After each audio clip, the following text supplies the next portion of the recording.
Ce soir, on va murmurer le doute sous toutes ses formes. Le doute avant de prendre une décision, avant de monter sur scène. Le doute comme frein ou comme moteur. Le doute dans son rapport à l'autre. Le doute dans le débat public. Le doute dans Manuel Valls ou dans ma nouvelle coupe de cheveux. J'espère que c'est pour Manuel Valls que vous avez rigolé. Ce soir, mes deux invités ont un rapport à ce sentiment qui est de fait radicalement différent. Dans le domaine du premier, le doute n'est en apparence pas permis, alors que c'est précisément le doute qui est nécessaire pour nourrir l'art de la deuxième. Moi, j'ai pas le droit de faire de bruit, mais vous avez le droit. Alors, applaudissez très fort mes deux invités. Et c'est Benoît Hamon qui va me rejoindre en premier dans ma cabine.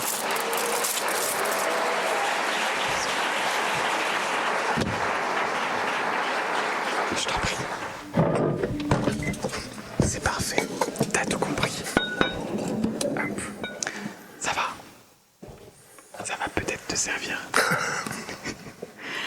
Alors les règles sont simples de cette interview chuchotée. Tu as des micros devant toi qui sont super sensibles.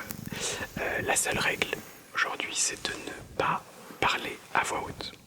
Même une petite vibration. Petite vibration est permise. D'accord. Le degré d'acceptation revient. D'accord. Sinon, c'est la petite cloche qui D'accord. retentit. Et il y a des menottes sur la table, les gens ils savent pas ça. Oui, c'est vrai. Peut-être que ça servira pour la suite. C'est quand même un peu flippant ta table quand même. Mais non, mais c'est de la SMR, c'est pour se détendre. Ah oui, d'accord. Ça va, comment tu te sens? Bien mis un pistolet aussi, comme C'est vrai. menottes, pistolet, c'est ice quoi. Alors, du coup, est-ce que t'es prêt? Prêt. Je vais t'inviter à t'éclaircir le chuchotement. C'est n'importe quoi. J'ai jamais fait ça. Heureusement, peut-être. Je pense que j'ai le chuchotement très clair. C'est parfait. Benoît, c'est quand la dernière fois que t'as ressenti le syndrome de l'imposteur? C'est difficile comme question ça. C'est que la première. Mais, oui. Mais je pense que c'est un syndrome qui ne te quitte jamais tout à fait quand tu viens d'un milieu social dit modeste. Voilà. Et donc en fait, c'est pas un syndrome, tu apprends à le dépasser, mais il y a toujours quelque chose, une petite musique en toi qui te dit est-ce que c'est bien la place à laquelle tu dois être. Donc ça a été constant, et même aujourd'hui. Tu le ressens encore? Bah, y a des fois quand tu te retournes, tu te dis moi comment suis-je arrivé là, tu vois. Ah, mais c'est a posteriori du coup. Ouais, mais c'est marrant parce que quand j'étais sur le chemin là pour venir chez toi, j'étais avec deux filles qui je bosse chez Singama dans une ONG. Et cette nuit-là, je me souviens sur le périph', puisqu'on est sur le périph' nord, je me suis rappelé l'époque où j'allais au débat à la présidentielle la même nuit, tu vois. Et où là tu te dis, à ce moment-là, tu prépares un truc, tu vas voir Le Pen, Fillon, Tréguet,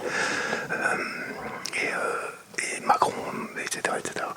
Et là tu te dis, waouh, mais qu'est-ce que... Tu te reposes la question de savoir, mais qu'est-ce que tu fous dans cette bagnole alors que les gens vont boire des coups ailleurs, tu vois. Et ça m'a rappelé ça. Et c'est pas le syndrome de l'imposteur, mais t'as ce doute sur le fait de savoir est-ce que tu es à la bonne place, au bon endroit, au bon moment. Voilà.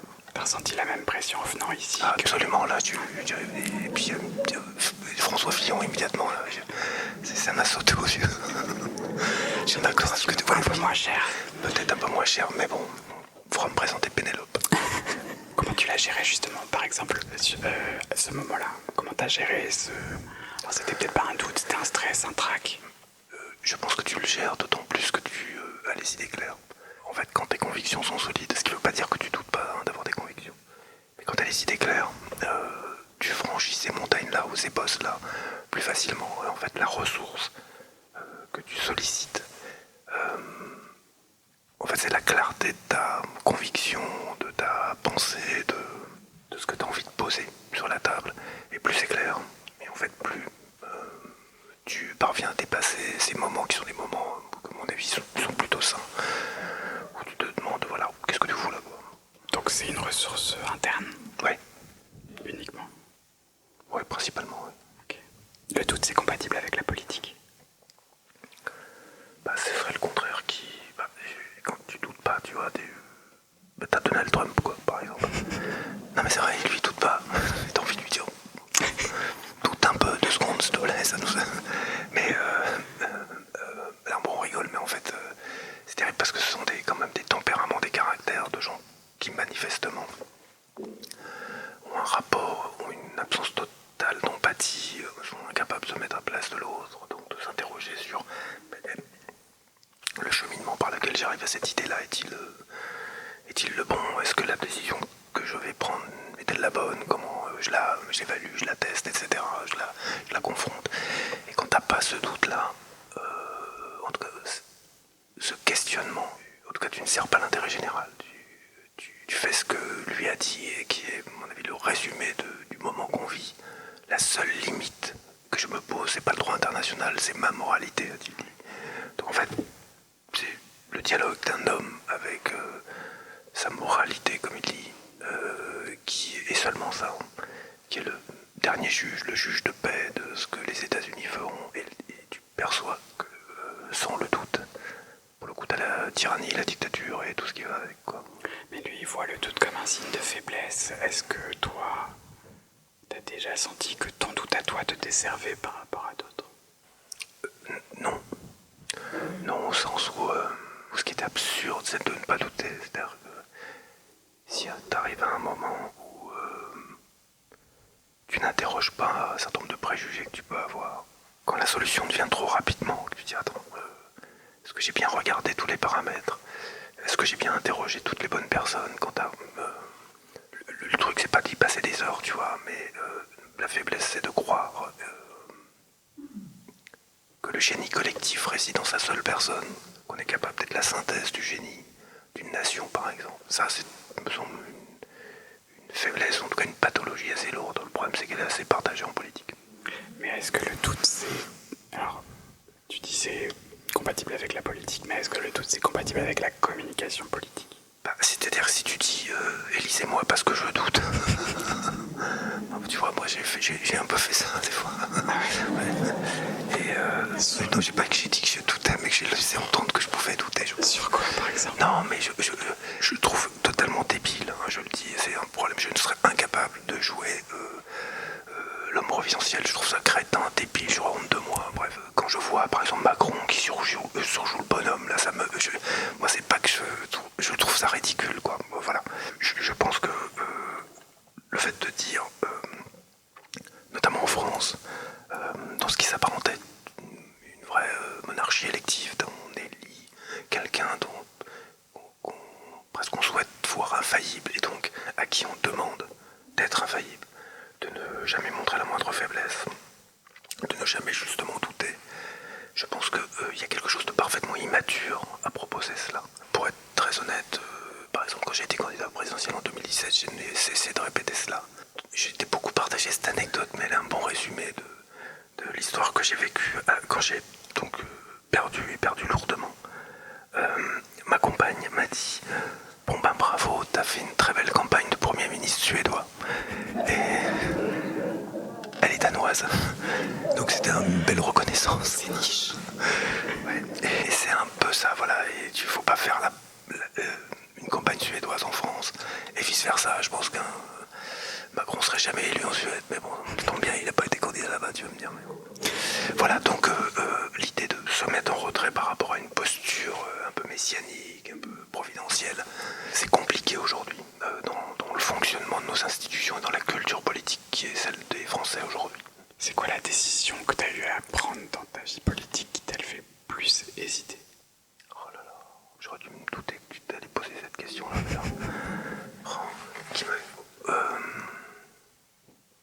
Arrêter. J'ai hésité. Ouais. Et j'hésite encore à revenir. Ah. Qu'est-ce qui te fait hésiter? En fait, parce qu'il n'y a pas assez de gens à gauche.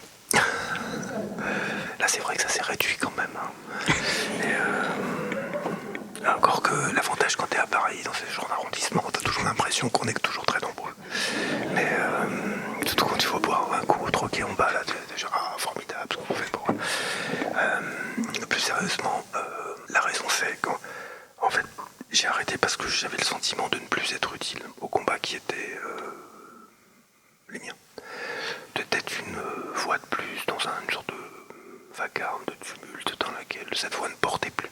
Et je me suis dit à quoi bon rajouter des décibels en plus dans le fracas de ces débats à gauche qui sont insupportables, à qui est le vrai mec de gauche ou la vraie nana de gauche, tu vois, 100% chimiquement pur, là ça n'existe pas en plus. Donc tout ça me fatiguait. Et en même temps, l'inverse de cela, c'est de dire est-ce que c'est pas un peu une désertion, quoi?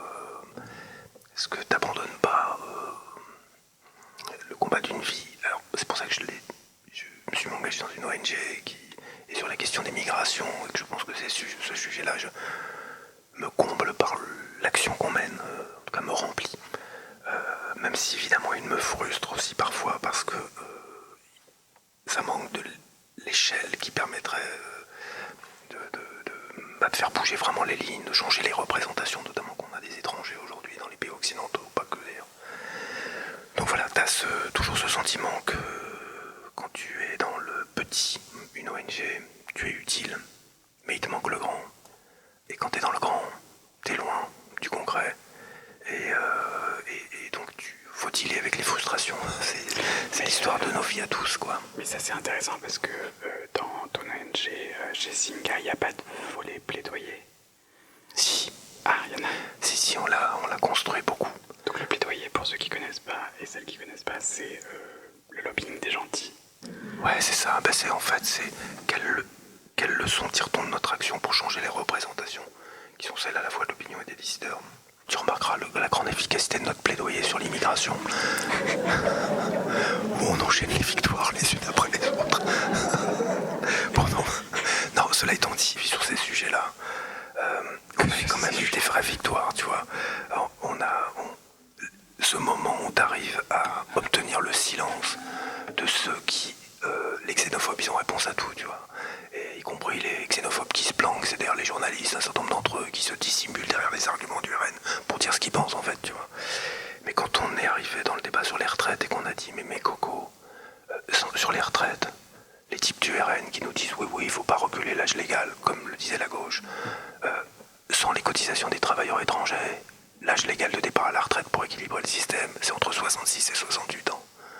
Donc tu peux pas dire je veux garder l'âge à 62 ans et virer les étrangers. Parce que si tu vires les étrangers, le débat c'est 68 ans. Ou si c'est pas 68 ans, c'est la baisse des retraites. Et quand tu les mets devant la conséquence de leur choix, c'est-à-dire quand tu mets le petit Bardella devant la conséquence de la politique qu'il veut faire sur les étrangers, c'est-à-dire qu'il baissera les pensions des retraités, et bien évidemment là, leur petit monde s'effondre. Et ça c'est une victoire du plaidoyer de Singa. Mais tu penses que ça suffit? Tu penses que l'argument économique peut convaincre les électeurs de Bardella? Non. Il y a une étude qui a été faite par un économiste qui s'appelle Jérôme Valette qui montre que plus on parle d'immigration, même en bien, plus tu construis, tu polarises l'opinion contre l'immigration. C'est terrible. C'est-à-dire qu'en fait, nous on est devant un dilemme, se taire et laisser faire, ou parler et prendre le risque qu'en parlant même avec des arguments solides, convaincants, on ne parvienne pas à changer les opinions. Ce qui fait qu'aujourd'hui, notre choix, c'est de mettre en exergue la rencontre et les bénéfices de la rencontre. Ce qu'on fait beaucoup chez Singa, à travers l'entrepreneuriat, à travers l'hébergement, etc. Mais comme le moyen, justement, de modifier les représentations. Et c'est sûr, dans le contexte qu'on connaît aujourd'hui, ça n'est pas simple, mais ma conviction, c'est vrai que si t'as un boulanger kurde qui s'installe dans un petit village de la Creuse, lui et sa famille, à travers le fait que les gamins iront à l'école, à travers le fait que la boulangerie sera toujours ouverte là où elle devait peut-être fermer, auront un impact 100 fois plus important sur la représentation qu'on peut avoir des étrangers, de la migration, que tous les discours que je pourrais partager avec toi, même en les chuchotant, tu vois. Justement, on va faire un petit jeu en ASMR. Dans l'ASMR, il y a, quand je parle à gauche, tu m'entends Est-ce que je peux faire juste une parenthèse? Je t'en prie, vas-y. Non mais juste pardon, parce que je sais on m'a envoyé un petit message et je sais qu'il y a Pauline qui a 41 ans qui est venue, qui a sauté son anniversaire juste pour venir ce soir. Donc je voudrais lui souhaiter un bon anniversaire. Eh ben, bon anniversaire, Pauline. Je vous propose... ça va peut-être faire un flop. Je vous propose qu'on chante tous ensemble Joyeux anniversaire, mais en ASMR. Absolument. Allez, 3, 4. Joyeux anniversaire. Joyeux anniversaire. Joyeux anniversaire, Pauline. Joyeux anniversaire. Bravo.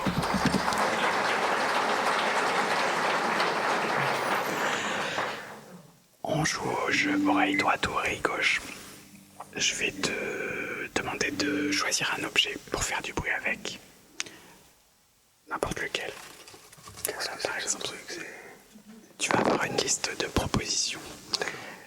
Tu vas devoir décider si c'est de gauche ou de droite en faisant le bruit à droite ou à gauche. Oh, c'est chaud ça quand même. J'ai jamais dit que c'était facile. Oreille droite ou oreille gauche, la peine de prison. La peine de prison. Bah, quand même. La peine de prison pour Nicolas Sarkozy. Non mais là c'est vraiment mérité. Les autres, tu peux avoir un doute. Là, il y en a pas. Non, oui. Non, bah tu m'as compris quoi. Non mais là, franchement, de toute façon, pour le peu qu'il a fait quand même, on peut pas non plus pleurer. T'as lu son bouquin? Absolument pas. Non. Pourquoi? Non mais pourquoi je l'ai pas lu?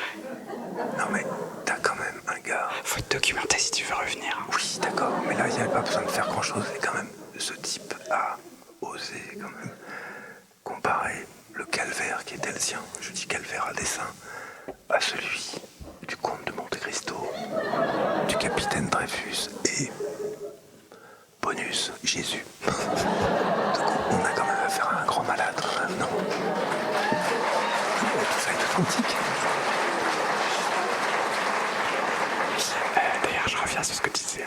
Tu as dit que tu avais quitté la politique. Oui. Mais tu es toujours conseiller régional d'Île-de-France. Absolument. Quelle est la cohérence? Bah c'est parce que j'hésite à revenir, justement, tu vois, c'est Mais logique. tu sièges toujours. Oui, absolument, absolument. Donc tu... Non, oui, j'ai encore un mandat, mais je ne suis plus, comment dire, sur la scène politique active. Tu me vois plus d'ailleurs, sauf chez toi. Bah, t'es là. Et chez Sophie Marie Larouille, j'ai peut-être que si des potes avec elle, j'étais en compète, je t'emmène. Oreille droite ou oreille gauche, voter pour le budget de la Sécu d'un gouvernement macroniste. Ah non, il est quand même pas tellement de gauche, ce budget. Je comprends qu'il l'ait fait, mais c'est pas ce budget n'est pas un budget de gauche. Donc, pour contextualiser, le PS a voté le budget de la Sécu de ce gouvernement. Donc c'est de droite de faire ça. Non, ce qui est de droite, c'est le budget. Mais je pense qu'il y a un compromis dans lequel ils ont considéré que c'était le compromis qu'il fallait faire. C'est leur choix, mais ce budget est un projet qui fabrique de la pauvreté, donc ça peut pas être un budget de gauche. Et t'en penses quoi qu'il l'ait fait? T'es vraiment... Qu'est-ce que j'en pense? C'est assez simple ce que j'en pense. Je pense qu'on est dans un moment dans lequel beaucoup de responsables politiques perdent le fil. J'ai l'impression que tu vas pas du tout répondre à la question. Si, tu vas voir. Non mais quand t'es de gauche, quand t'as un budget qui fabrique de la pauvreté, comme j'ai dit tout à l'heure, et il en fabrique beaucoup, tu peux t'inventer plein de raisons, mais tu peux pas voter ce budget-là. Voilà, moi j'aurais pas voté le budget de la sécurité sociale et j'aurais pas voté le budget dès lors qu'il fabrique de la pauvreté, qu'il fragilise des gens qui sont déjà mal, vulnérables et qui ont besoin d'être protégés. On peut pas taper sur la tête des pauvres, c'est pas possible. Je sais pas, moi ça... Voilà, c'est comme ça que je vois les choses. Oreille droite ou oreille gauche, aller en thérapie.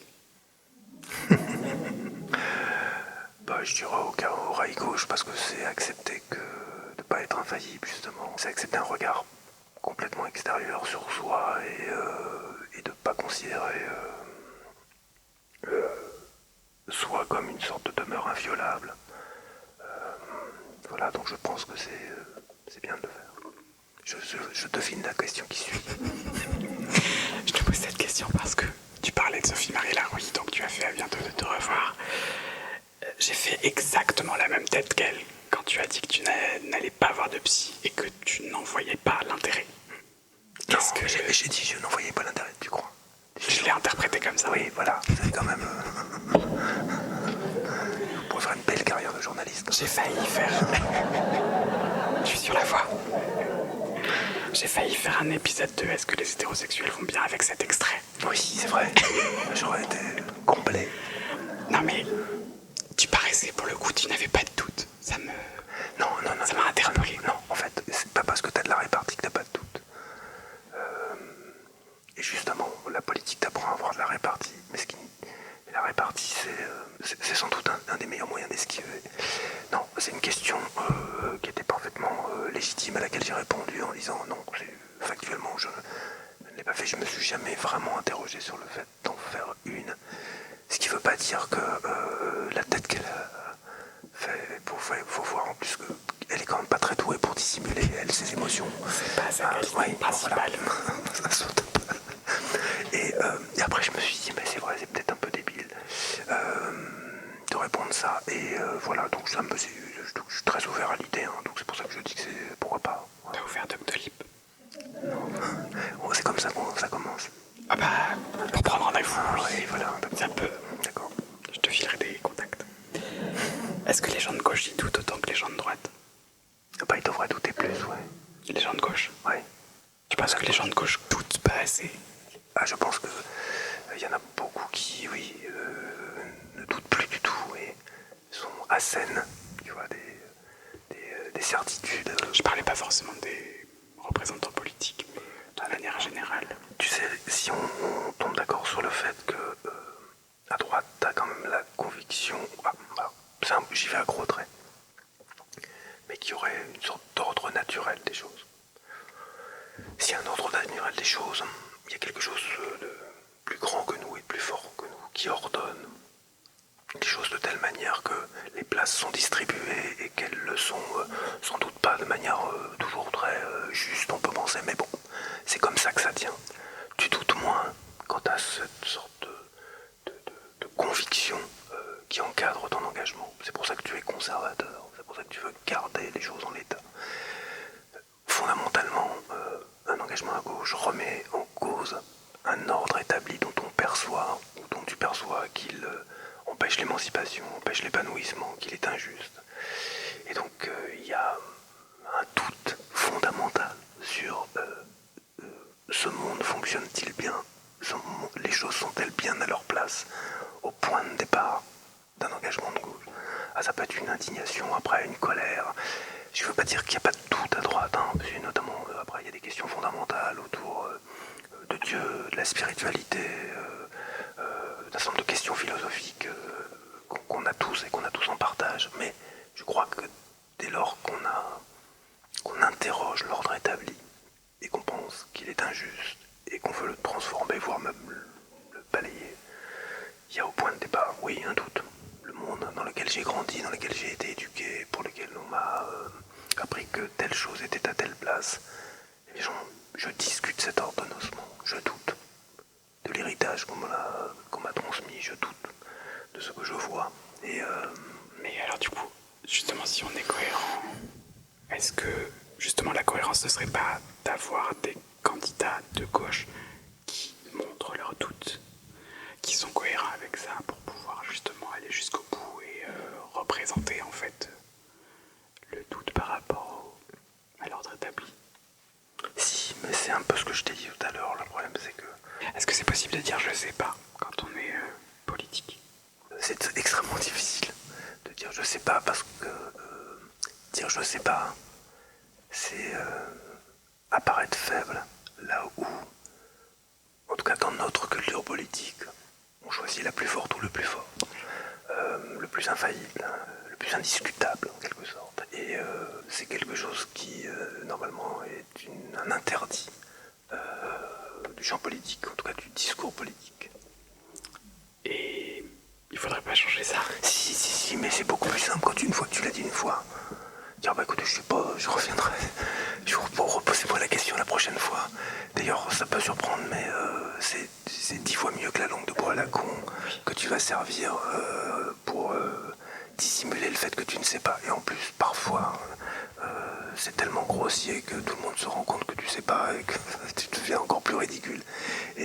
Mais il y a quelque chose comme ça qui relève de la figure imposée de la vie politique, qui s'accommode mal du fait de reconnaître qu'on ne sait pas. Et on est censé être des super généralistes, quoi, et un peu même spécialistes de tout.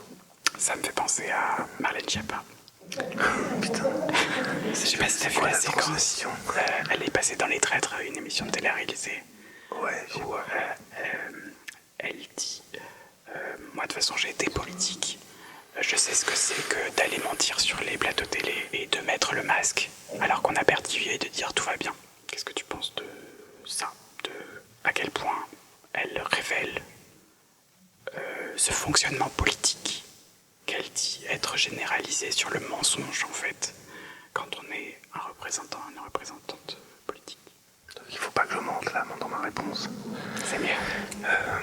Elle a raison sur le fait qu'on apprend à mentir en politique. Mais tu ne peux pas, à mon avis, fonder la politique et donc le service de l'intérêt général sur du mensonge. Tu peux mentir parfois ou par omission, tu sais, t'as des petits mensonges blancs. Je vais faire en sorte d'esquiver pour ne pas avoir à répondre à la question, c'est pas trop grave. Pour justement te tirer d'une mauvaise passe ou ne pas avoir à dire du mal, par exemple, de quelqu'un qui est dans ton propre camp et donc ça t'embête de manifester un désaccord, donc tu esquives. Ça, c'est pas trop grave. Non, le sujet, c'est quand tu mens sur l'essentiel. C'est quand tu mens sur des sujets de santé publique. C'est quand tu mens sur des questions qui ont trait à la morale publique et à l'honnêteté. C'est quand tu mens sur ce qui pourrait... sur la question écologique, par exemple. C'est quand tu en arrives aujourd'hui, et ce qui est pour moi le signe d'un grand appauvrissement du débat politique français, mais de la dégénérescence même d'une partie du débat, quand tu mens sur la science, ou quand on arrive, et ça va très loin, ce que vient de faire Jill Evans aux États-Unis, et de dire non, il n'y a pas eu de meurtre de cette femme qui a été tuée par la police ICE. C'était une terroriste, elle attaquait les policiers, ils étaient en état de légitime défense.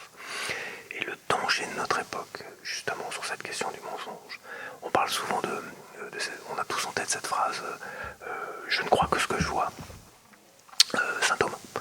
Et en fait aujourd'hui on est dans l'exact inverse. C'est je ne vois que ce que je crois.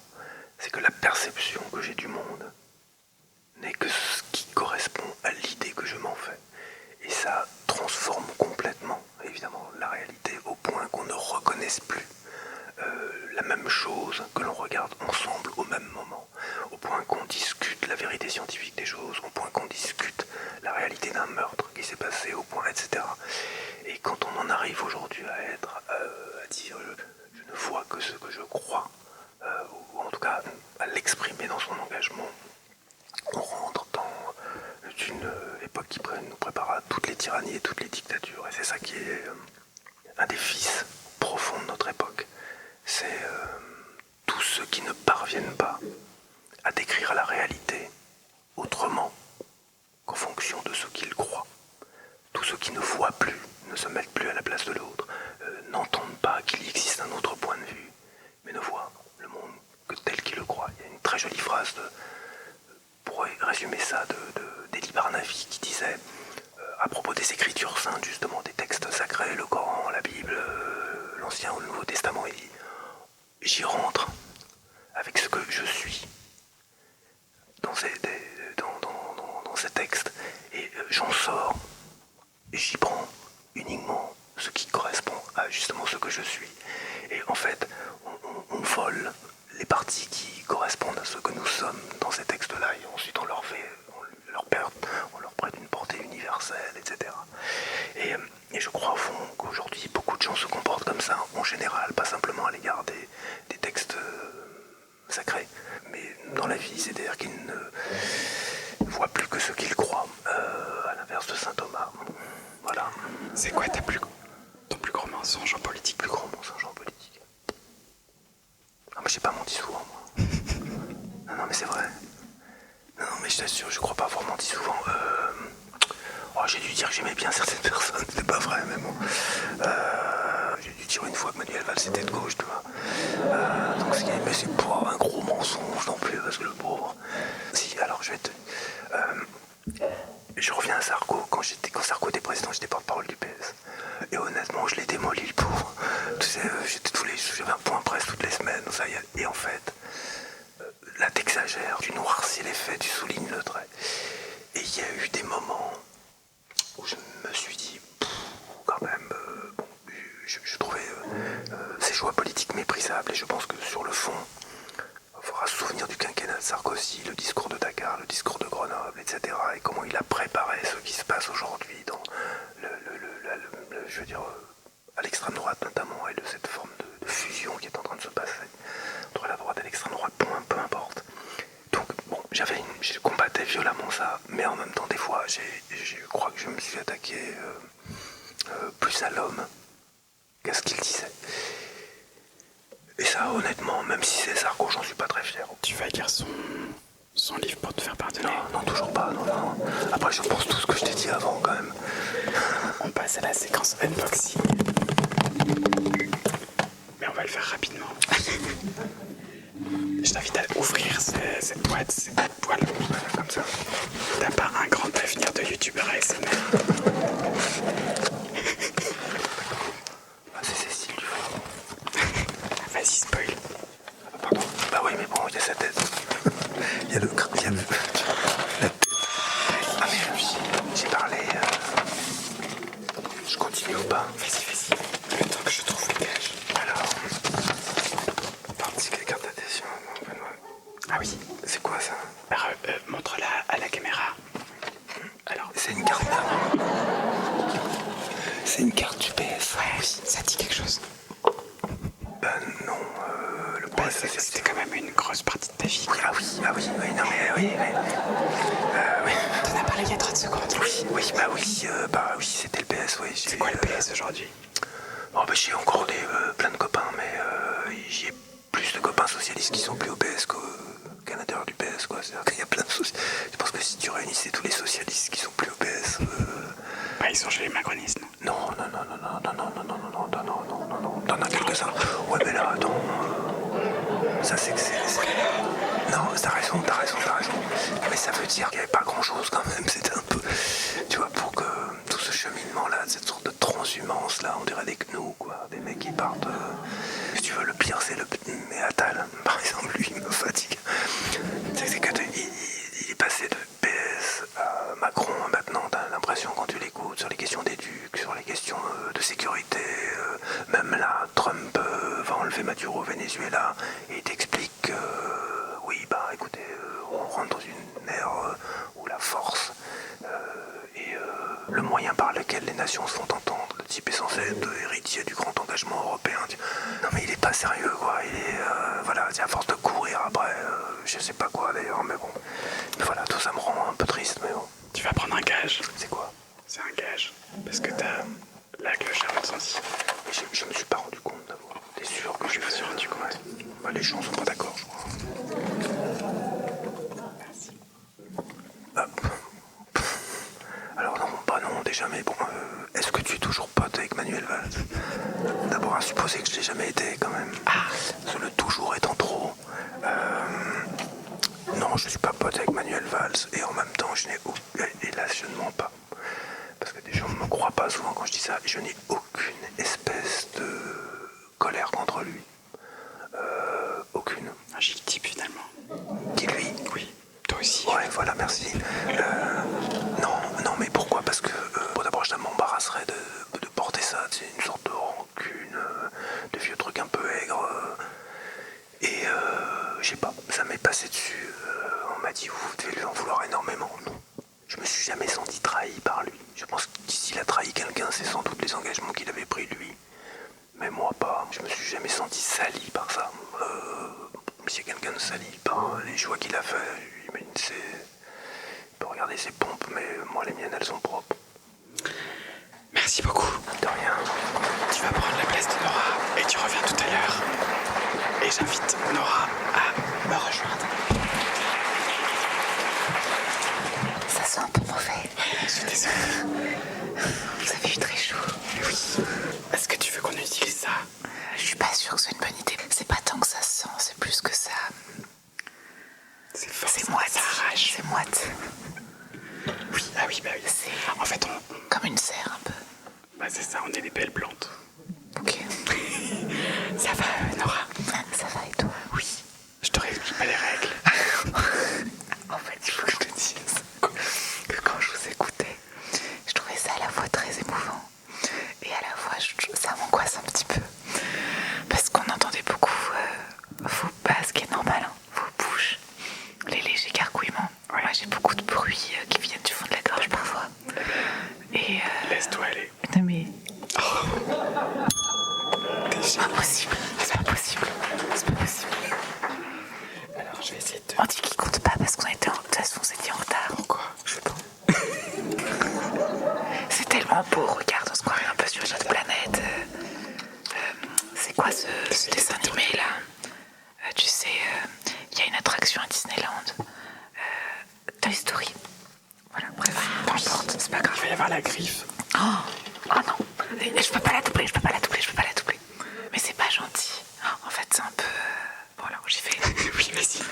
Nora, tu préfères que chaque soir, avant de t'endormir, Kev Adams lise l'article 49.3 de la Constitution ou que tes soirées cinéma incluent systématiquement, avant de regarder le film, un stand-up d'1h15 d'Elisabeth Borne? Ah, ça commence dur hein, pour toi. C'est très difficile. C'est fait pour ça. Tu sais, moi en fait, ce qui m'inquiète pas dans les deux cas, peut-être Elisabeth Borne, parce que je peux m'endormir assez facilement moi. C'est-à-dire que je peux vraiment m'endormir sans problème s'il y a vraiment une perceuse au-dessus de moi ou un aspirateur et tout. Mais j'aime bien que ce soit un même bruit. Je sais pas comment te dire, quelque chose d'assez monotone. J'aime pas tellement qu'il y ait des montées d'intention, ça m'empêche de dormir. Donc je choisirais Elisabeth Borne et je suis assez curieuse de voir un stand-up. Donc, Elisabeth Borne est ton ASMR en fait. Oui. Ok. Est-ce que tu connais le mukbang? Non, mais attends, t'as dit mug comme un mug. C'est ça? Mug, M-U-K, pardon. M-U-K-B-A-N-G. Mug comme quoi? Je sais pas c'est coréen. Ah, ok. Voilà. Donc tu vas faire ta minute promo en mangeant Et en chuchotant. et en chuchotant. Ça te va? Sans postillonner. Ah, tu peux postillonner. C'est quoi comme... Oh, de toute façon, j'allais dire, je te intolérance alimentaire, mais il se passera rien ce soir avec ça. C'est pas grave. J'ai pas des vrais aliments, c'est pas grave. Ah, tu fake. Je dirais pas que je fake, mais Est-ce que je fais du fromage aussi? ça dépend si je l'aime ou pas, en fait. C'est-à-dire que je le fake Tu vas pas. pas l'aimer. Ah bon, bon, non. Puis en plus on est dans 2 mètres carrés, donc c'est plus pour moi que je m'inquiète. En fait, si t'es intolérant. Mais tu veux que je fasse ma promo en mangeant ça? Ouais, c'est ça. Mais j'ai le droit d'avaler avant de parler. Oui, oui. Les gens font ça, mais c'est un trend, je comprends pas, juste il faut que je comprenne les règles du jeu. Les règles du jeu. J'ai peur de faire le truc beaucoup plus sale que ce que c'est, tu vois. Et que... Mais lâche-toi, Nora. Non, je veux savoir ce que c'est vraiment. Tu manges et tu parles en même temps, enfin tu chuchotes en même temps et tu dis ta promo quoi.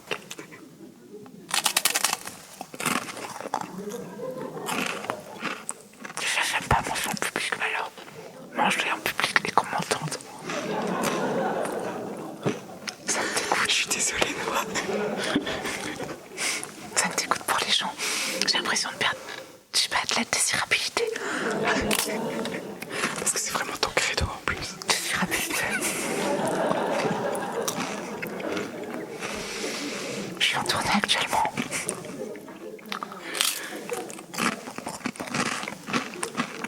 J'ai un roman photo qui s'appelle Couple, splendeur et misère de la vie à deux. Et mon spectacle, je le joue un peu partout en France. Je termine à Paris. Et bon. Les premiers, non, ça compte pas. Les premiers 3 décembre. La meuf se souvient plus de sa salle. La plus mauvaise meuf. Si, au Folies Bergère. 1, 2, 3 décembre au Folies Bergère. Bravo, on peut applaudir Nora.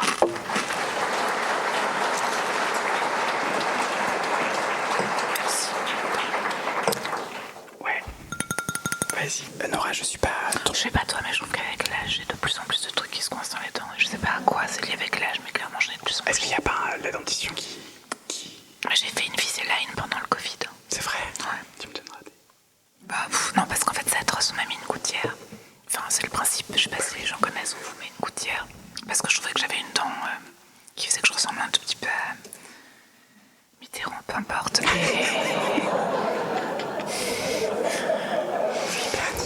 C'est hyper niche. Mais j'ai des captures d'écran de moi qui ressemblent à Mitterrand. Et vraiment, genre quand les gens me disent bah non, je dis bah vraiment, je sais que je lui ressemble pas. Mais sur des photos, certaines fois, c'est frappant. Okay. Et je me suis dit que c'était le bon moment. Parce que ma mère, elle a cette même dent. Et je trouve que souvent, il y a des trucs qui se coincent dedans. Et donc, je me suis dit, le Covid, c'est un bon moment pour soit apprendre une langue, soit se redresser une dent.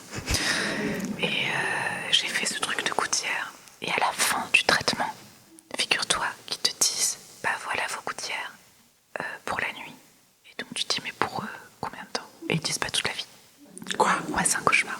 Et ça, ils te le disent pas au début. Attends, mais là, depuis le Covid, tu mets tes gouttières? Ah non, parce que j'ai un mal libido. Et enfin, la libido de mon mec, et ça fait longtemps que je suis en couple, je peux pas me permettre de dormir avec une gouttière toutes les nuits, tu vois. Bah si, justement. Non, je peux pas. C'est pas le principe du long couple, justement. Non, je veux pas de ça dans ma vie. Déjà, je suis trop jeune. Alors, je suis pas ton psy, mais j'ai l'impression que tu es quelqu'un qui doute beaucoup, justement. Attends. Tu dis, j'ai toujours peur de m'être trompé. Trompé sur quoi, le plus souvent? Non, mais je suis souvent pas totalement d'accord avec moi-même. Je sais pas si j'ai aucune personnalité ou si je suis facilement influençable. Mais c'est vrai que parfois je pense quelque chose et puis quelqu'un d'autre me dit bah oui, mais en même temps nanana. Et je dis ah bah c'est vrai ça. Et parfois je me réapproprie cette pensée et je fais semblant qu'elle vient de moi et je la ressens. Mais tu devrais te lancer en politique, c'est pareil. Je sais pas pourquoi je fais ça. T'as pas envie de pouvoir?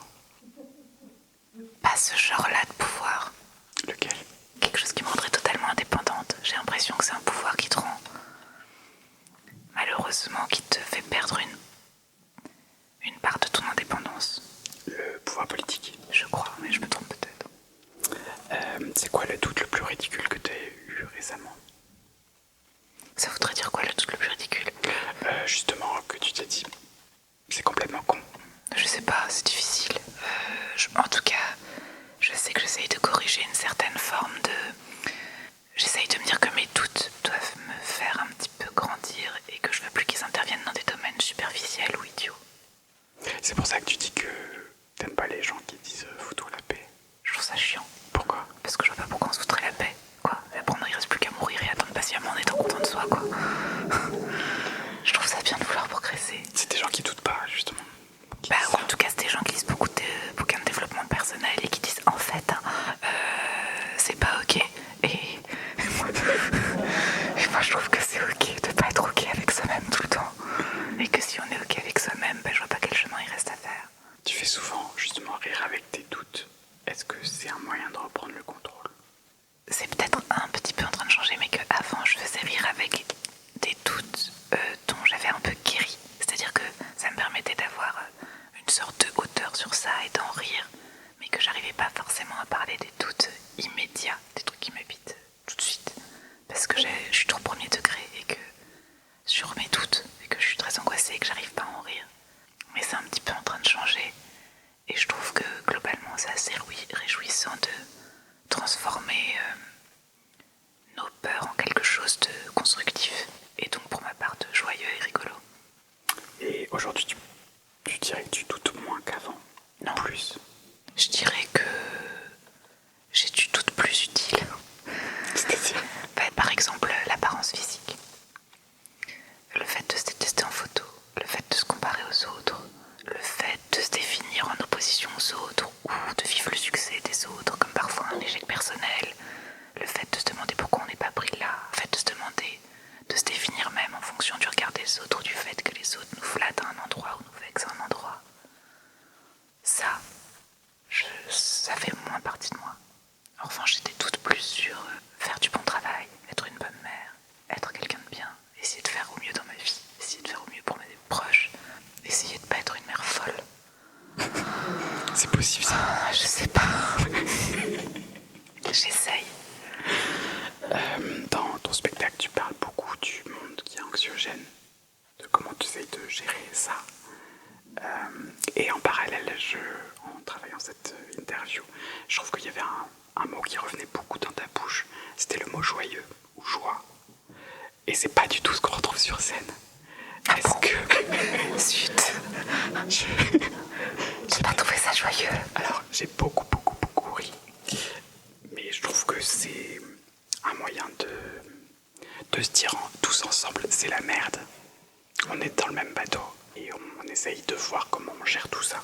En fait, j'ai vraiment, en effet, je pense comme la plupart des gens ici, je pense, parce qu'il est plus de 22h et on nous écoute chuchoter dans une boîte. Donc je pense qu'on ressent tous une certaine forme de solitude ou qu'on a besoin de quelque chose, je sais pas ce que c'est. Il y a plein de choses qui m'angoissent, notamment le monde dans lequel on vit, l'actualité, le futur, le fait d'être mère, mes responsabilités, le fait de vivre dans un monde qui est bon et tout. Et en fait, je peux tellement pas parler d'actualité parce que c'est pas que ça m'intéresse pas, mais c'est que j'arrive pas à le faire. Qu'en écrivant ce spectacle, je me disais comment cette actualité, comment elle influe sur moi. Comment je peux trouver le truc comique là-dedans vu que rien ne me fait rire dans le monde Koski. Et en fait, ce qui me fait rire, c'est mon urgence à vivre des choses joyeuses, justement. Comme si j'étais dans un supermarché et qu'on te dit les portes vont fermer dans 3 secondes et que t'achètes toutes les merdes très sucrées et des piles alors que t'en as pas besoin et des trucs et tout. Ou comme quand tu fais des courses et parce que t'as très faim et que c'est l'heure du goûter et que tu rentres chez toi, t'es là, pourquoi j'ai fait ça? Et je crois qu'il y a un truc comme ça de un peu angoisse de fin du monde où je voulais parler de cette hystérisation que j'ai à la joie, où c'est vrai que je me suis rendu compte que j'étais extrêmement pénible, notamment avec mon mec, où vraiment il y a des moments où je lui dis souris, sans raison, parce que je lui dis regarde la chance qu'on a en regardant l'actualité. Et c'est vrai que là où je pensais, où j'essaye d'inculquer de la joie et de profiter au jour le jour, je me rends compte que je peux être très angoissante pour ma famille. Être là, profitons, tout va bien, allez, on y va. Et ouais, j'ai vraiment besoin je trouve qu'on a besoin de fabriquer de la joie autour de nous. Tu parles d'être mère et tu parles de ce monde anxiogène. Est-ce que dans ta volonté, dans ton désir d'être mère, tu t'es posé la question du monde dans lequel tu allais amener cet enfant justement? Oui et non, c'est-à-dire que je peux avoir une certaine forme d'agressivité quand j'entends ah bah si c'est pour le mettre au monde dans le monde dans lequel on vit, gna gna gna gna, parce que ça me donne envie de me jeter par la fenêtre, mais j'habite au premier. Je trouve ça triste et quelque part je me dis que tout ce qu'on vit, c'est toujours mieux que le néant et qu'il y a tellement de belles choses à vivre et tout. Après évidemment que je m'inquiète de l'avenir, du climat, de la planète, des réseaux, des fake news, de la politique, tout ça. Moi quand j'étais petite, j'aimais pas qu'on s'inquiète pour moi. Enfin en tout cas pas de cette manière-là. Et surtout j'aimais pas qu'on me présente un monde comme si celui dans lequel avaient vécu mes parents aurait été plus doux. Donc j'essaye de faire la différence entre mon angoisse de mère, le fait de ne pas devenir une vieille conne et le fait de me dire que le monde peut évoluer et qu'il a des ressources que j'ai pas. En fait. De la même manière que je crois que j'ai des ressources que ma mère avait pas. Après, ça m'arrange bien aujourd'hui avec mes angoisses de pas faire un deuxième enfant par exemple. Parfois je me dis quand je croise mes voisines enceintes, je les embrasse. Je me dis bon bah moi je suis contente de je sais pas. Ouais. On va passer au smash. Maria Carré. Non pas du tout, Pas du tout. Je suis en train de décompenser. C'est ça. C'était une sonnerie de portable. Des gens qui ne respectent pas les consignes visiblement. On va passer au smash or pass. Oh what? Faut que j'arrête avec les mots anglais. Smash or pass. Oh, je vais encore mâcher. Non, smash. Non. Smash. Sauf si tu le désires, mais... Smash or pass. Donc tu vas choisir 2 objets, un dont t'aimes bien le son et l'autre dont t'aimes pas le son. Et tu vas répondre avec ça. Je vais te faire une liste de propositions. Donc tu peux les manipuler. Mais genre ça c'est quoi le son de ça? Là tu caresses ton... Ah, attends. Tu vois, je commence à avoir des coups de gorge. Je peux prendre le temps de Vas-y, je t'en prie. C'est à peu près le même son. Ouais, je me serais cru douceur et en fait... Là t'as un scratch. Là t'as l'aluminium.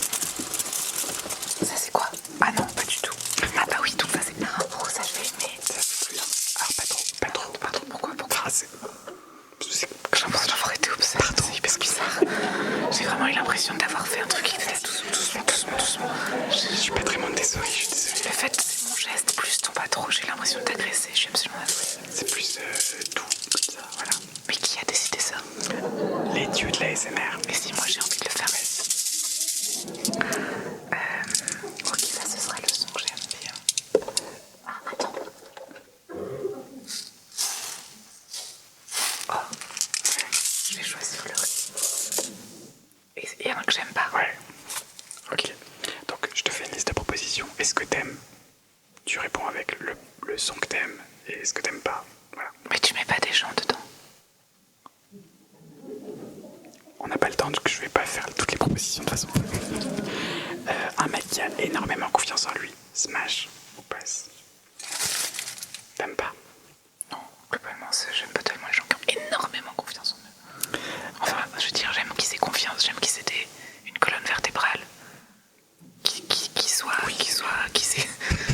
non, mais qu'ils aient des valeurs. Mais pas... J'aime pas les gens contents d'eux, quoi. S'il est juste content de lui, je m'en fous. Rester ami avec ses ex. Pourquoi? Je vois pas pourquoi faire. Je suis désolée, c'est hyper méchant. C'est pas ça, c'est que j'ai eu vraiment des relations... j'ai eu très peu de relations. Et vraiment, donc du coup, je vais pas rester en contact avec le mec que j'ai aimé en primaire, tu vois ce que je veux dire? Ah, oui, d'accord. Et après, j'en ai eu d'autres. Je sais pas. Attends, mais t'étais en couple en primaire? Bah, j'ai toujours été en couple, depuis la moyenne section. Et d'ailleurs, il y a juste genre 6 mois où j'ai pas été en couple et je regrette de pas en avoir profité. Parce que t'en profites pas là. Bah là, je suis en couple. Mais ce que je veux dire du célibat. J'interroge la notion de ne pas profiter. Bah, j'aurais adoré être une fille qui papillonne, moi, tu vois. D'accord. Moi, je voulais être Sex and the City, ramener des mecs chez moi, tu vois. Oui, je vois. Je voulais tout ça, moi. Oui, ça te parle. Et mais c'est pas moi en fait. Ok. Et après j'ai eu des ex longtemps, mais du coup, moi j'ai été tellement longtemps avec eux, je suis très très longue relation, qu'au bout d'un moment, j'ai l'impression qu'ils possèdent déjà beaucoup trop de souvenirs, que c'est déjà trop. Partager beaucoup de choses avec quelqu'un très longtemps, c'est une partie de ta vie. Donc déjà ils ont ces souvenirs, c'est pas la peine qu'ils aient en plus des nouvelles de toi, quoi. Je comprends pas. J'aime pas, par exemple, j'aime pas quand quelqu'un me dit tu te souviens quand... Donc je dis non, je me souviens pas, c'est passé. Et puis voilà. Ah, t'aimes pas le passé? Peut-être j'aime pas le passé en fait. Oh, c'est fou, j'en ai un psy depuis tellement longtemps. Smash or Pass, la fin de E.T., mais avec E.T. qui reste sur Terre. Quoi? Ça veut dire quoi? Eh ben, c'est-à-dire que j'ai voulu... Tu sais, c'est mon film préféré. Mais alors, j'ai pleuré, mais toutes les larmes de mon corps. Les 17 fois où je les ai vus. J'ai fait 12-7, qui est un nouveau chiffre. C'est beau, et parce que ça me réveillait toutes mes angoisses d'abandon. La mort de mon père. La mort de... Mais tu sais, moi, j'ai pleuré quand Patrick Roy est mort aussi. Je chuchote encore là ou pas? Oui. Quelqu'un m'a jugé vachement. Et Quand qui est mort? Patrick Roy, le jeu télé, là. En fait, dès qu'un monsieur mourait, enfin voilà, quand j'étais petite. Attends, tu fais un AVC là ou? Pas du tout. Je comprends rien. En fait, j'ai pas l'habitude parce que les seules fois où je chuchote aussi longtemps, c'est quand je m'engueule avec mon mec et le gars qui te raconte. Et en effet, je commence à avoir des propos incohérents. Oui, je suis désolée. Mais bref, ça me réveillait mes angoisses d'abandon. Je vais pas revenir sur Patrick Roy, excusez-moi. Et du coup, j'ai beaucoup prévenu mon fils. J'ai dit là, attention, tu vas le voir, mais ça va te briser le cœur. C'est terrible. La fin est horrible et tout, c'est affreux. Et en fait, forcément, quand on est aimé et structuré, je dis pas que mes parents m'ont pas aimé, mais bon, pas trop. Et il était là, bah c'est super, il retrouve sa famille, il repart sur sa planète. Et en effet, c'est une bonne nouvelle. Mais je me dis que peut-être que les gens de ma génération étaient complètement flingués, on était là. Donc finalement, le monde d'aujourd'hui est un peu mieux. Ça, je sais pas. Mais de toute façon, oui, tout sera de mieux en mieux. Wow. Je sais pas, non, j'en sais rien. Mais en tout cas, t'es obligé d'être optimiste. C'est un ordre que tu me donnes. Je suis pas ton mec en fait. C'est vrai, pardon.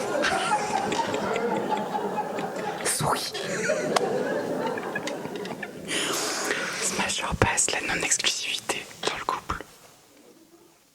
Me concernant. Oui, et de manière générale. On parlait de papillonner. Je sais pas, c'est en réflexion. Je pense qu'à un moment, on doit sans doute enfin, c'est en réflexion, c'est pas genre c'est un projet qu'on a, il va regarder ce truc, il va être là, quoi. Si tu veux pas faire passer tes messages. Pas du tout. Ce que je vais dire, c'est que j'imagine que plus on va vieillir et plus la question se posera. J'imagine. Pourquoi ça vient? En fait, moi j'ai Parce la que ça chance de fait... trouver très peu de gens désirables, donc j'ai pas besoin de... C'est pour ça que j'aimerais papillonner, mais je trouve pas. Mais par ailleurs, aujourd'hui, je cherche pas à papillonner, je suis très bien avec mon mec. Mais ce que je veux dire, c'est que je me dis que, je sais pas, peut-être que à 55 ans, t'es hyper bien avec ton compagnon de vie, et que c'est quelqu'un de merveilleux et tout, mais que t'as envie de ressentir de feu au cul avec je sais pas qui à côté, et peut-être que c'est pas grave. Je sais pas. Tu disais justement que l'amour, enfin t'es amoureuse depuis super longtemps. L'amour te fascine, t'as même fait du coup le roman photo dont tu parlais tout à l'heure qui s'appelle Couple. Est-ce que tu crois plus en l'amour qu'en l'amitié?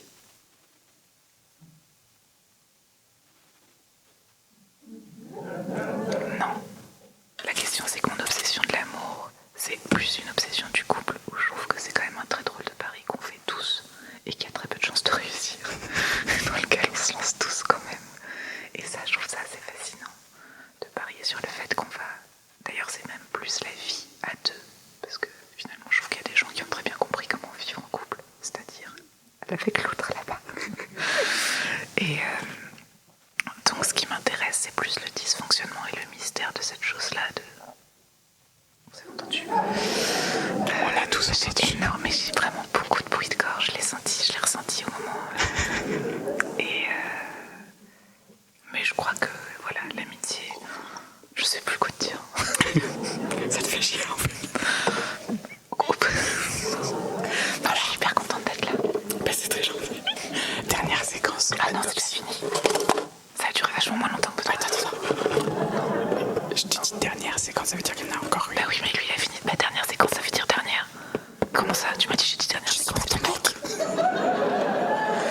Il a dit dernière séquence. Et là, tu me dis je t'ai dit dernière séquence, ça veut dire qu'il y en a encore une. Bah non, ça veut dire que c'est la dernière. Oui. Bah donc il n'y en a pas encore. Oui, d'accord, je comprends. Unboxing.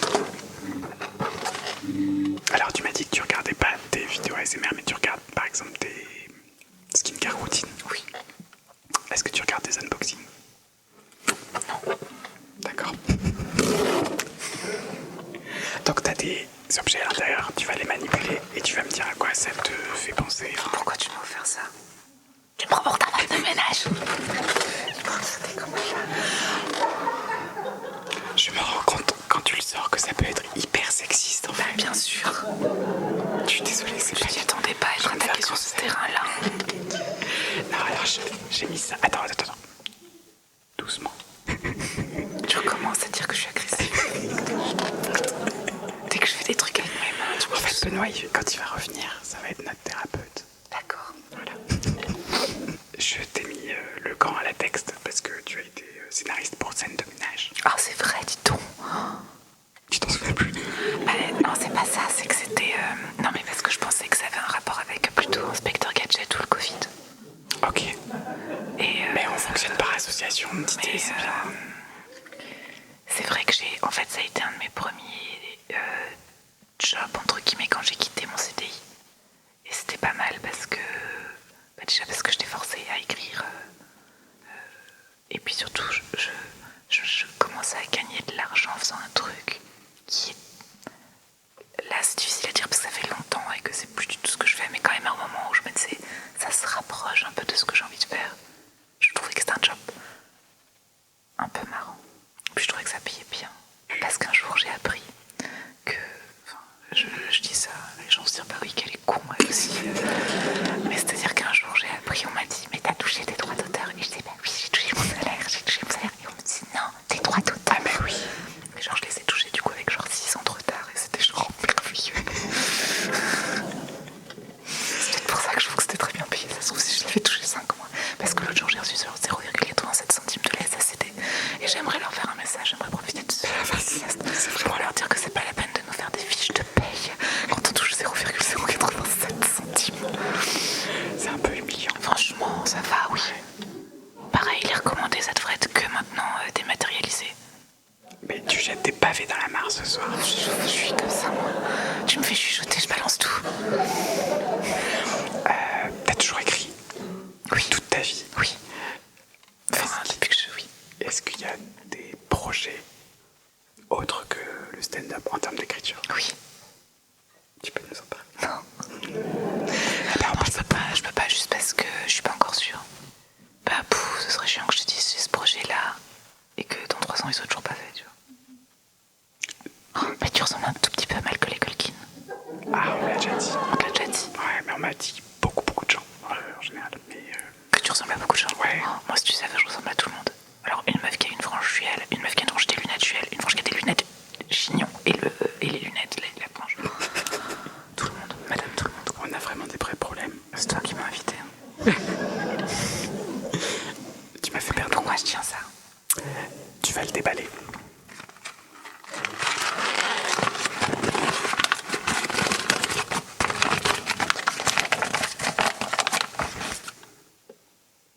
Qu'est-ce que c'est?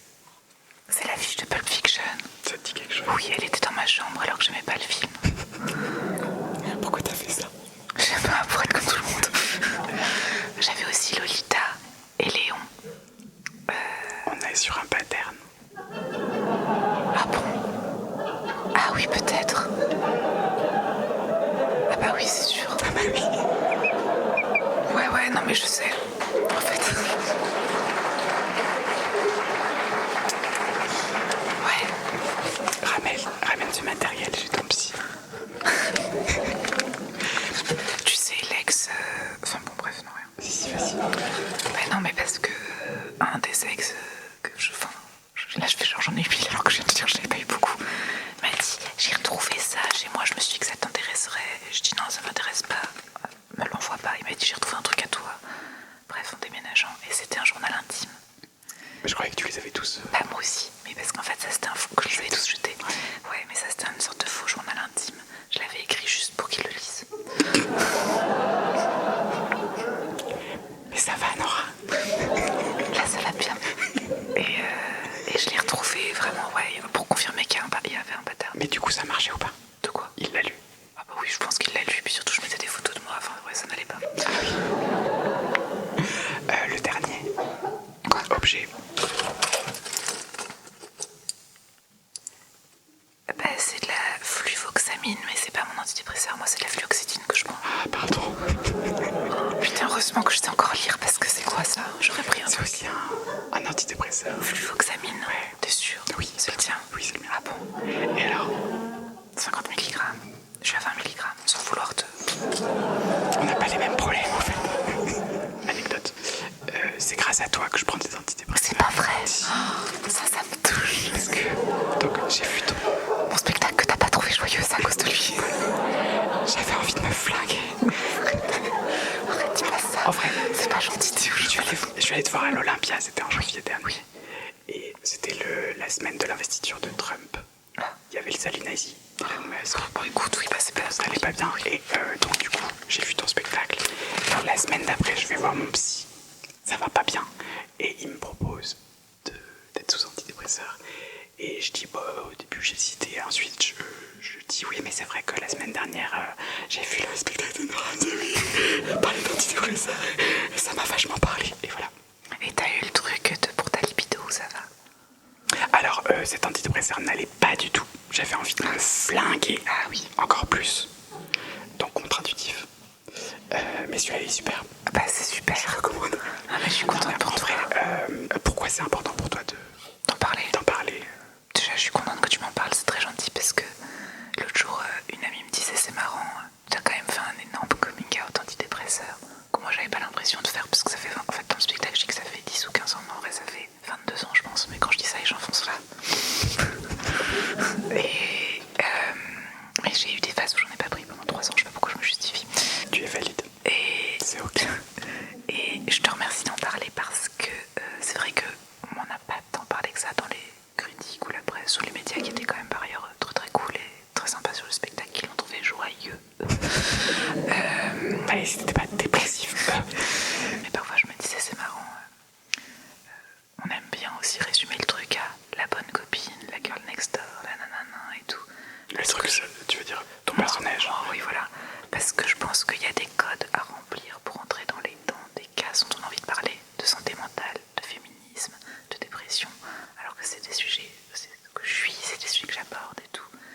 j'ai le sentiment que comme je les aborde par l'émotionnel, par la joie, par quelque chose qui n'est jamais théorique, c'est comme si on ne me croyait pas complètement, je sais pas. Et d'ailleurs, plein de fois après le spectacle, j'ai reçu des messages de gens qui me disaient mais c'est vrai ou pas la partie sur les antidépresseurs, et je leur disais mais jamais je me permettrais de parler de ça si c'était pas vrai. Et quand je leur dis pas évidemment que c'est vrai, ils me disent bah du coup ça me rassure trop de voir quelqu'un comme toi. Et je crois que j'avais envie. J'ai vu beaucoup de choses, c'est super la libération, on a parlé autour de la dépression et de la santé mentale. Mais je trouve qu'on parlait beaucoup des gens qui allaient mal et qu'on parlait pas de ce que c'est que ça fait d'aller mieux. Et plutôt que d'entendre toujours voilà, ce que c'est que la dépression et tout, j'avais envie aussi de raconter ce que c'est que de sortir de ça et que c'est pas notre personnalité de se sentir toujours les gens qui ont par exemple peur de perdre leur personnalité, de peur de plus vraiment être eux-mêmes, bah, c'est pas toi-même que d'être terrifié par tout et de te sentir vulnérable par toutes les choses et que le monde est dur et que voilà on a le droit de se faire aider quoi. Donc ouais, j'avais envie de parler de ça parce qu'en fait à un moment je me suis dit ça fait complètement partie de moi et que Bah tu vois c'est utile. Je suis contente. Merci beaucoup Nora. Merci à toi. On va rappeler Benoît avec nous. Oh merci. Toi aussi c'était super, je me suis permis de tutoyer du coup parce que j'ai l'impression qu'on a partagé nos... Oui, non, je préférais qu'on se dise vous. Ok. On dirait ma belle-mère, c'est ma belle-mère, elle a fait ça. Un petit bonbon à la main, Benoît. Merci, c'est gentil. Hop. C'est pas des chewing-gums, je suis allergique. Non, c'est pas les chewing-gums. Ça me donne des frissons. C'est vrai.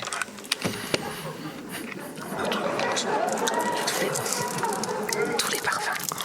Tous les parfums, chewing-gum, frissons. Ah bon? Je peux pas. Moi ça me met en colère les chewing-gums. Et bah voilà. Pourquoi? Bah je sais pas, le fait de te mâcher comme ça sans arrêt, ça me donne envie de casser ma mâchoire. D'accord. Quelle est la question que vous rêveriez de poser à l'autre? Bah moi j'en ai pas mal. Et j'en ai, bah oui, mais je peux peut-être la formuler avec des virgules. Et sachant que je sais pas si c'est une question pour vous, Benoît, ou si c'est plus une question genre comme si je vous prenais pour un voyant. Mais je fais souvent ça aussi avec mon psy, c'est que parfois je pose des questions auxquelles je n'aurai pas de réponse. D'accord. Mais je vais quand même la poser. Oh là là. En fait, non, il y en a plusieurs, je sais pas par laquelle commencer. Je veux pas choisir, je veux toutes les poser. Bah pose-les toutes. Et Benoît choisit. D'accord, alors 1, ce sera qui le prochain président de la République? 2, est-ce qu'on est foutu? 3, est-ce que c'est possible que notre futur président on le connaisse pas encore? Est-ce que c'est possible qu'on le connaisse pas encore dans le sens où il n'est pas encore sorti de la boîte? Et je pense à votre taxe robot en ce moment, je pense beaucoup à la taxe robot. Mais attends, c'est hyper important la taxe robot. Vous avez entendu? Oui. Et donc est-ce que vous avez peur Que vous soyez remplacé par une IA. bah, des robots en général et de l'IA en général? Ah, moi, c'est laquelle la question là en fait? Bah voilà, c'est ça, c'est mon problème dans la vie, généralement. Je pose une question, les gens comprennent pas. Moi je trouve que C'est-à-dire que je suis HPI, en fait. Tu veux pas choisir parce que. la troisième. Ah bon? La troisième. Les robots. Les robots. Ah non, c'est pas ça, l'IA. Ah non, le président. Oui. Ah, c'est la 2. Est-ce que le président est né? Est-ce que le président. Est-ce qu'on le connaît? Ouais. Possible que non. Ah ouais. Je pense, ouais. Non, au sens où. Possible qu'il soit pas. Ou elle ne soit pas. Dans la liste déjà longue. On dirait les petits Non, mais la liste on dirait longue. une fin de soirée chez moi. Bah, c'est un peu ça. Hein. Non, mais attendez, parce que vous avez répondu, il nous a dit que c'était sûr qu'il avait raison. Donc peut-être on C'est toi qui le prends le voyant. Mais moi je fais tout le temps ça avec tout le monde, je crois les gens. Et après Non, je mais fais, là, il m'a dit c'est ça, il m'a dit ça, et on m'a dit trop qu'est-ce qu'il en tard pour les sait. gages. Comment ça se fait? Les gens ils disent que c'est trop tard. Bah on peut en faire un dégage. Ah, est-ce que c'est possible? Alors c'est possible que... Ouais. Mais nous vous le connaissez pas, nous vous le connaissez pas. Mais vous le connaissez? Non, mais ce que je voulais dire, c'est que c'est pas sûr que ce soit. Bon, alors, évidemment pas à qui on pense là. Et il y a quelques noms là qui sortent toujours, et je pense qu'il est possible là, vu que ce soit aucun de ces noms là. Non, mais je dois lire la page 62 du livre de Marlène Schiappa. Merci. Qu'est-ce qu'il y a sur cette page 62? Je crains le pire. Alors, et on va terminer là-dessus du coup. Mais D'accord. Et moi, je peux pas poser ma question parce que j'avais une question qui me brûlait. bah, pose-la maintenant. C'est comment la clope que vous